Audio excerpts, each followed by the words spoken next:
بسم الله الرحمن الرحيم الحمد لله رب العالمين نحمده ونشكره على هدايته ونصلي ونسلم على سيدنا ونبينا محمد وعلى آله الطاهرين المعصومين وصحبه المنتجبين اللهم صل على محمد وعلى محمد وعجل فرجه. Assalamu alaikum, brothers and sisters. Inshallah you are doing well under the circumstance. The topic for our conversation today centers on what, broadly speaking, is defined as sayr and suluk, or spiritual journey and wayfaring. It might appear to be simple, but yet it is very dense, intense, and complex topic that one could discuss. I don't intend to spend, it's not possible to spend one session in trying to explain everything about this complex procedure. What I intend to do is to focus on at least bits and pieces of issues that are related to it, to outline as an outline, so that we can discuss and expand on them later, inshallah. The first thing that is needed is the difference between what we call this sayr and suluk in our literature comes under the rubric of irfan, which is something similar to tasawwuf or mysticism. The reason why Urafa insists to remove themselves from mutasawwifin because of what tasawwuf has gained as bad reputation these days. These are people that over the time has changed into a group of people, fringe, that they really don't do much beyond sitting together and doing some dhikr and calling themselves mutasawwifin. Those of you who are familiar or at least read some of the literatures of contemporary Urafa, they clearly understand what I mean here. Over the history, tasawwuf started as a group of people that resented materialistic orientation of the society from literally began around the middle of the 1st century, but specifically into the 2nd century and on. So they decided to go back and say, look, we have lost something of Islam, and that is the spirituality part of it. We really need to go and focus on that. Primarily started within the Sunni school of theology in Basra, Kufa, and other places.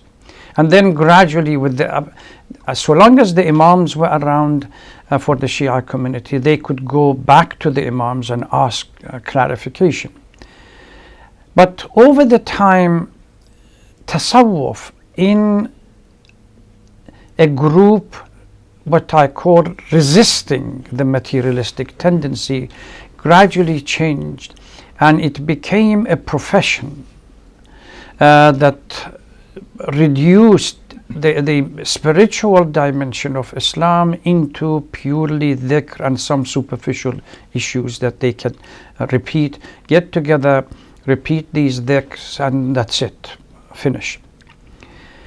From around 13th century, our calendar, another problem started with tasawwuf in particular, and that was the separation of practice from teaching. It became an academic issue. So you find somebody that knows ins and outs of tasawwuf, historically, its background, etc., but they have no notion of its fundamental principles.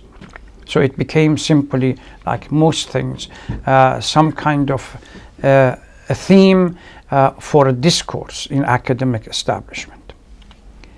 Urafa, no, they kept this notion of relationship between practice and understanding of Islam, and avoiding the bad reputation of tasawwuf. They focus on ma'rifah, clear understanding, and calling themselves Urafa. If you look at contemporary Urafa within Shia Islam, whether it's Qadi, Ayatollah Qadi, Marhum Qadi, Sayyid Hashim Haddad, Allama Tabatabai, Marhum Imam, Hassan Zadeh Amili, Bahjat, and few others that were Shahabadi, particularly Sheikh Muhammad Ali, Marhum Sheikh Muhammad Ali Shahabadi, which was the teacher of Ayatollah Khomeini. And we go back, all of these, they emphasize that this notion of ma'rifah as a critical part for understanding. One, to avoid the crisis that develop in tasawwuf, every single one of the Urafa, right at the beginning of the book on Arfan that they write, they make it clear that Sayr and Suluk, and this journey, spiritual journey and wayfaring, is a practical issue rather than purely what we call a knowledge issue, epistemic issue. No. You cannot become somebody going through this journey without starting by reading books. You have to start the journey and go through it. You go, for example, when daughter-in-law of Marhum Imam Rahmatullah alayhi, the wife of Sayyid Ahmad Khomeini, wrote a letter to her father-in-law and asked about Irfan, give her some books, some notions and so on, so that she can go and read it. The response of the Imam was very undiplomatic and to the point. And this is, Imam wrote a couplet poem for her. Fati, her name was Fatima, so because of the father-in-law, daughter-in-law, called her Fati. Fati to haqq ma'rifati yani. What do you think? Do you think that this is something that you can understand it? Daryafte zat bi sifat yani. How can you even think about or contemplate about understanding the essence of the reality without or the attributes? ناخوانده الف به یا ره نخواهی یافت. Very undiplomatic. You haven't even started reading about Alif, the most basic principles of Arfan and wayfaring. ناکرده سلوک موهبت یعنی چه? You haven't even started the journey of wayfaring. Asking about some kind of clarification and understanding of the reality that Urafa they talk about. Go start from zero. That's the point. And other people, if you look at one thing before I go on, we don't have, by the way, if you are looking for so-called standard textbook on Irfan, forget about it.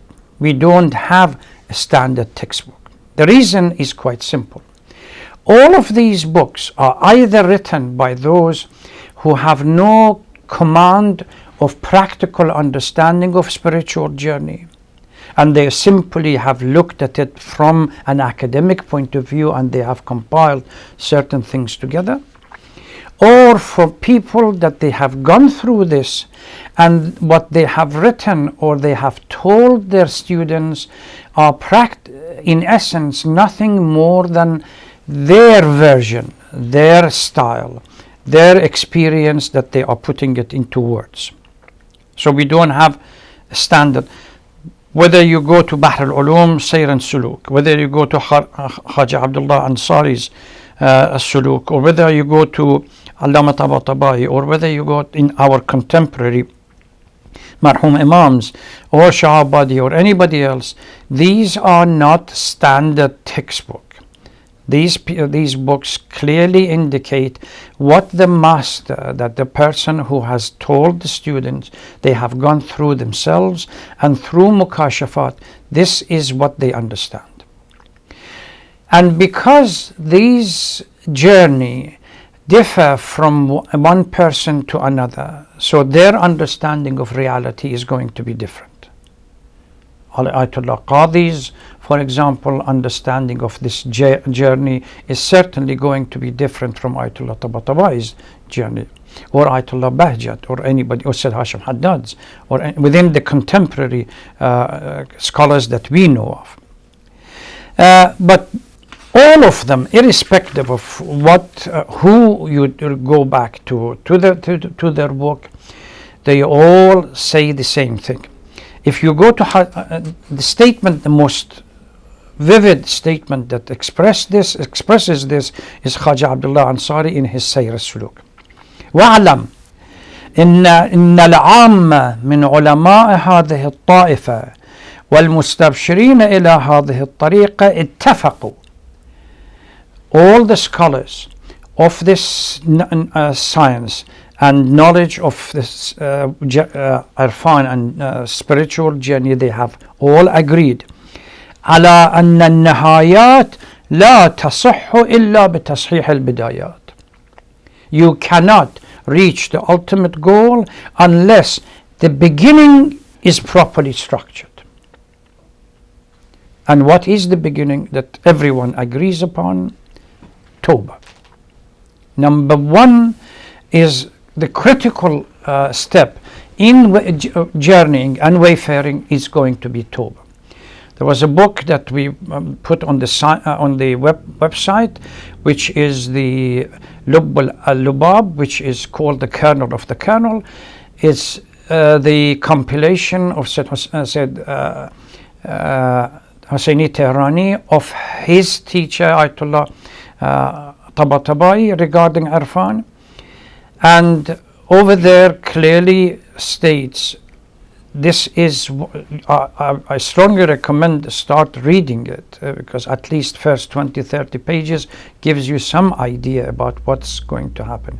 Clearly Marhum Allama Tabatabai states that this idea of Tawbah and repentance, Husseini Tehrani in that book gives an example, a metaphorical use of language. If your body odor and dirtiness is there, no matter how much you try to cover it with perfumes, is not going to work. The only way you can the perfumes and scent and everything else begin to have an effect is when the dirtiness is removed. So the spiritual journey of wayfaring is literally, in a nutshell, is a journey, metaphorical use of the language, is a journey from outward going in, from the body going to the soul, and from soul going to the heart. Because the fundamental principle within Islam is that the heart of a true believer is the throne of the divine. There is a hadith that says, nothing contains me but the heart of a true believer. Once you have purified that heart, it becomes the mirror image of the Jamal and Kamal of Allah subhanahu wa ta'ala, the beauty and majesty of Allah. Then the person becomes the embodiment of all the attributes of Allah and becomes ultimately al-insan al-kamil, and that we have talked in the past about it. So لا تصح إلا بتصحيح البدايات. Your journey, before you start reading all these books and piling them up and reading them left, right and center, I think, and Khaja Abdullah Ansari says, كما إن الأبنية لا تقوم إلا على أساس. You cannot build the building unless the foundation is proper. وتصحيح البدايات, when we say correct the beginning, هو إقامة الأمر على مشاهدة الإخلاص ومتابعة السنة, which was the Sharia that we talk about. Urafa and mystical figures, they have three concepts of Sharia, Tariqa, Haqiqa. You cannot move towards spiritual journeying and wayfaring and somehow navigate and create a path for yourself that you gradually move on unless you have stopped the bleeding of the heart and the soul. That is the first step. Tawbah. Tawbat Nasuh that we have talked about is repentance with a clear intention that we are not going to go back. And obviously, how do we make sure that we are not going to go back? Then these are steps that one could discuss. But this is something that we need to pay attention to. Now, Urafa rely on, in most of the literature that they have, on two verses in the Holy Quran. One in Surah Inshiqaq, يا أيها الإنسان إنك كادح إلى ربك كدحا فملاقيه. This liqa, or human being, or the son of, or insan, human being, you are going to struggle to reach Allah, and ultimately you will meet. But this meeting could happen either what we call ikhtiyari, unwillingly, or ittirari, without your will, forced into it. Which means either we make a choice and lead a life that ultimately, through this spiritual journey and wayfaring, would lead us inshallah to some kind of liqa and meeting of the Lord. Or if not, at the end of the life, we are going to, every veil to be removed, and meeting on the day of judgment is going to happen. And it's strange that both of these, the willing liqa and the unwilling or forced liqa, precedes with what we call lahdat al-yaqda, the realization, the awakening. The awakening that comes just before Tawbah, when we are trying to willingly start this path of spiritual journey and move forward, is when we realize that we have spent our life and we have wasted it. The blessing of the life that Allah subhanahu wa ta'ala has given us, we really have nothing to present for it. If on the day of judgment, whenever that comes, it could be now, it could be later, we stand before the majesty and the sacred court of Allah, and we are asked to be accountable for our deed. This yaqba during the life leads then to Tawbah, and from Tawbah, step by step, one moves forward. As far as that meeting which is out of one's control, the last few seconds or minutes of one's life, again defined as lahdatul yaqda, realization, where the veils are removed and one sees what's going on. The same kind of parallel exists in the metaphoric use, the metaphor of mutu qabla an tamutu, which death, either willingly or ultimately when the death comes. Amir al-Mu'mineen salawatullah salam alayhi in Khutbah Nahjul Balagha 203, أخرجوا من الدنيا قلوبكم من قبل أن تخرج منها أبدانكم. Remove the heart, the attachment to the material life and everything else that it is, your heart, because that is when you detach it from the material world, that is the seat of the glory and majesty of Allah. Allah self kind of projects these images and attributes in the heart of a true believer. من قبل أن تخرج منه أبدانكم. And there are various poems in mystical poetry that exist. There is one, I think it's from Hafid. تو که سرای طبیعت نمی روی بیرون کجا به کوی طریقت گذر توانی کرد. When you cannot remove yourself from the material existence, how can you even wish to enter into the path of journeying and wayfaring? Tariqa still not reaching haqiqa. Haqiqa is something different. Even for entry, this echoes what Khaja Abdullah Ansari says, that without a clear determination of removing oneself from the material life and attachment, as long as, let's face it, as long as we commit sin, as long as all shortcomings are there, as long as akhlaq of Islamic akhlaq is not there, as long as all sinfulness are there, and then we wish to meet God in the glory and majesty, it's not going to happen. Wishfulness, yes, wishful thinking, but in reality there is nothing. And one thing again, advice given to those who intend to start this journey, that it is going to be, you have to be patient, and it is going to be slow, but you have to keep it going all the time, not to give up.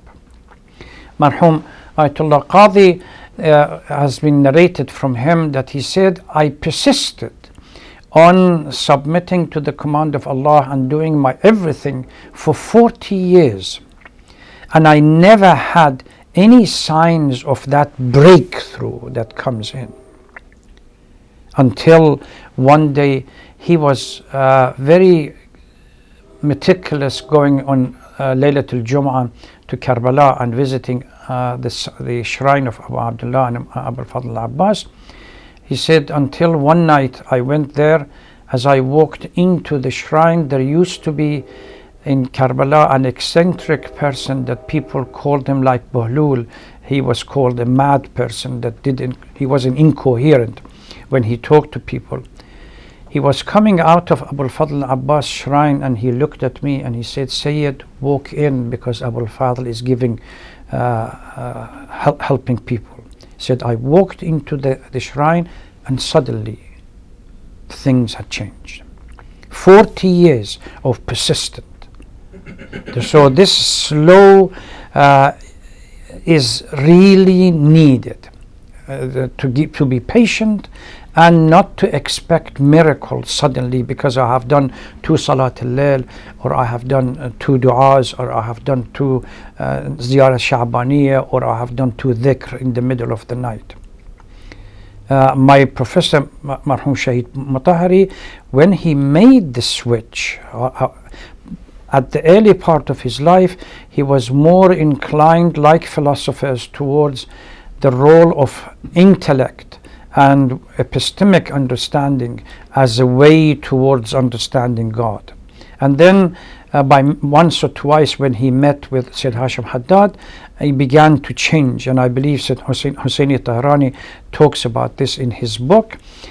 He began to change around the end of his life. It was, from what I have heard from him, it was unbelievable, the shift that had taken place in his life, and never gave up. One of my colleagues sent me a text message from Qom after I left. He said, when we attended his lectures, before he did anything, he would ask his student, pray for me so that I become martyr, I'll become a shaheed. And when we said, Allah, inshallah, inshallah, he said, no, that's not the prayer that I want. From deep down in your heart, pray for me to become a martyr. So this is what he achieved. But this notion of persistent hard work, it's not going to be easy. The more we have our heart stained by material life and attached to material life, the more difficult it is to go through the first step after Tawbah, and that is the stage of Takhliya, removing all the dirty stuff from the heart and purification of the heart. And it is not even not only Urafa philosophers. Ibn Sina, for example, talks about, I'm strangely baffled to see Ibn Sina, which is primarily inclined towards intellectual, makes sometimes statements. Al-irfanu mubtada'un min tafrigh. The beginning of irfan is to empty yourself. This is the concept of takhliya that Urafa they talk about. So before we go on about anything else, remember, we either, if we really intend to go through this spiritual wayfaring and journey, which is called sayr and suluk, and sometimes is referred to maqam and hal. Maqam are stations that one goes through. Hal is mental conditions that comes and goes.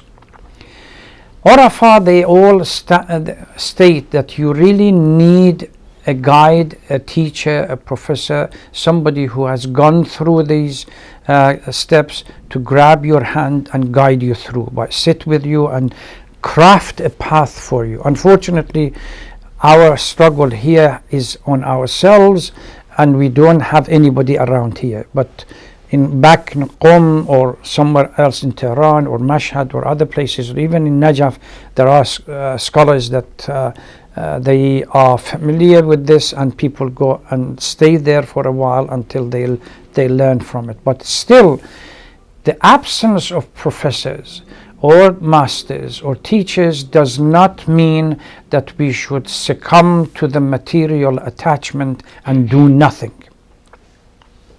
We still, bless you, we can work as hard as we can within the constraint that we have. This is critical.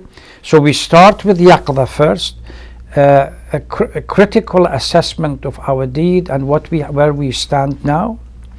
As a consequence of that, we go through Tawbah, and Tawbah, we have talked about the concept of Tawbah in the past. And after Tawbah, we really, as one of its component, we really need to purify the soul, because ultimately this is a journey of the soul from outer to the inner.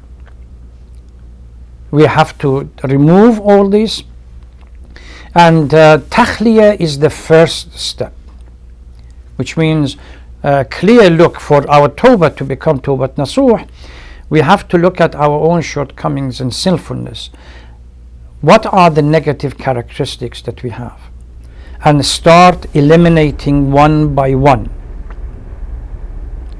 If my shortcoming is lying, then we will focus on that particular shortcoming and eliminate it one by one. Somebody went to Imam Hussein salawatullah salam alayhi and said, Ya Ibn Rasulullah, help me, I'm a habitual sinner, I can't stop sinning. He said, no problem, you can sin as much as you want, but remember 5 things. Walk out of the land that Allah can see you into a corner that Allah doesn't see you, and then you can sin. وَافْعَلْ مَا شِئْتَ. You can do whatever you want. Since all the sustenance that you have is from Allah subhanahu wa ta'ala, remove yourself from all that sustenance and earn your own living, and then do whatever you want. Remember, when Israel comes to take your life and says, okay, let's go, push Israel back and say, go, I'll do it, I'll come whenever I want, and then do whatever you want.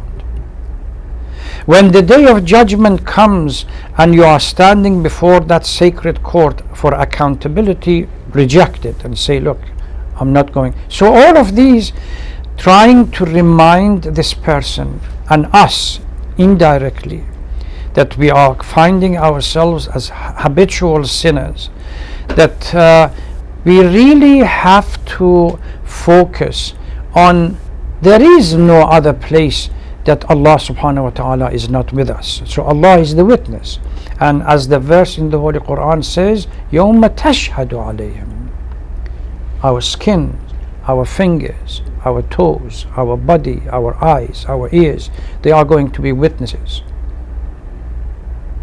Those who have written down our hisabs, the malaika, whatever we call them, they are going to be witnesses.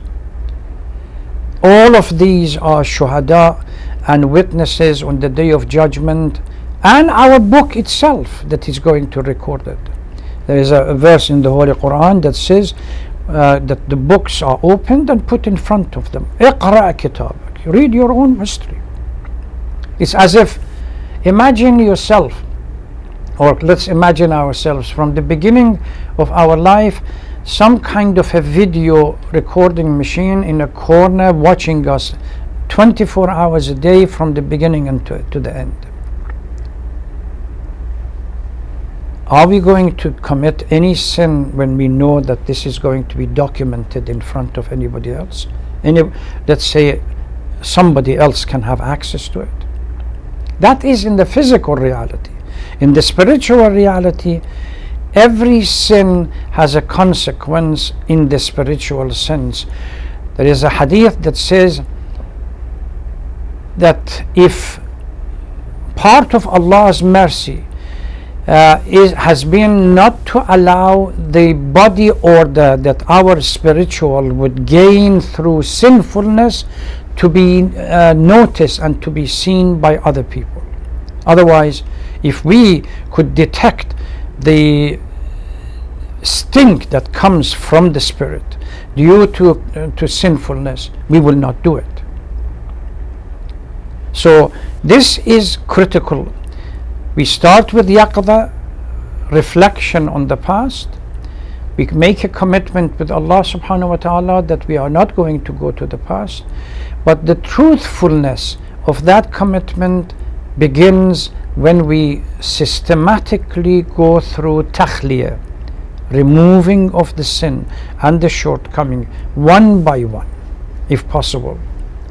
Every occasion that you can find, every morning. This is why we have hasibu anfusakum qabla an tuhasabu.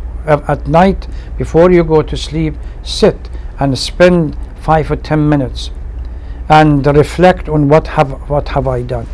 The masters of Irfan, during the night before they went to sleep, they used to weep even for minor discretion. For minor discretion, let alone major one.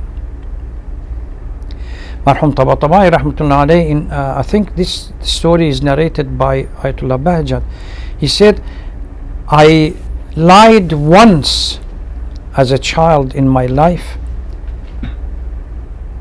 Now think about it. And up to now, I'm still paying the price spiritually of that single lie. Where are they and where are we?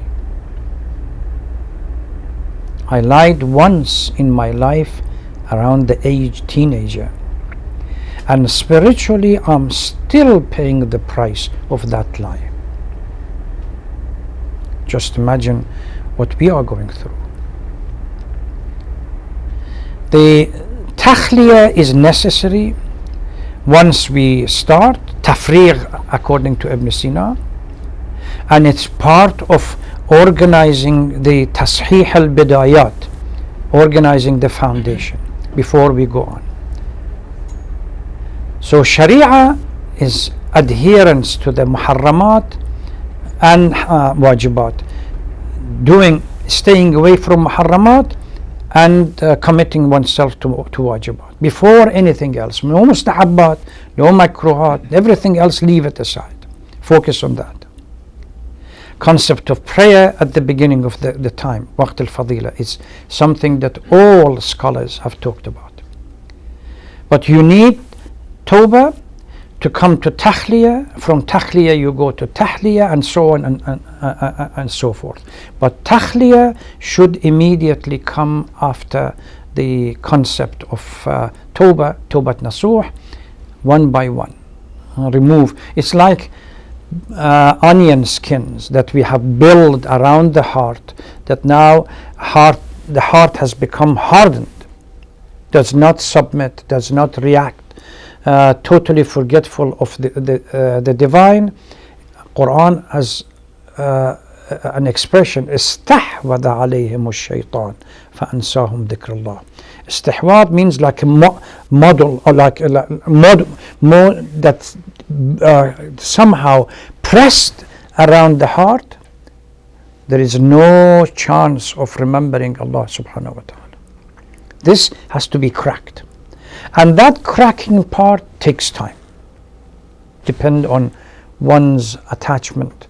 How much attachment do we have to the gadgets, to the material life, to the work, to the cars, to the holidays, to money, etc., etc., to the position, to power, whatever it is, that we are prepared to let go of all the principles so long as we keep these. This is why Quran in another occasion says, ilahuhum hawahum. Your God, or the one who you submit to, becomes your ego and your nafs al-ammara. As long as bidayat is engraved in nafs al-ammara, quantum leap, suddenly by reciting few dhikr and reading few books and expecting that as of tomorrow I'm a'raf al-urafa, it's not going to be. Requires hard work.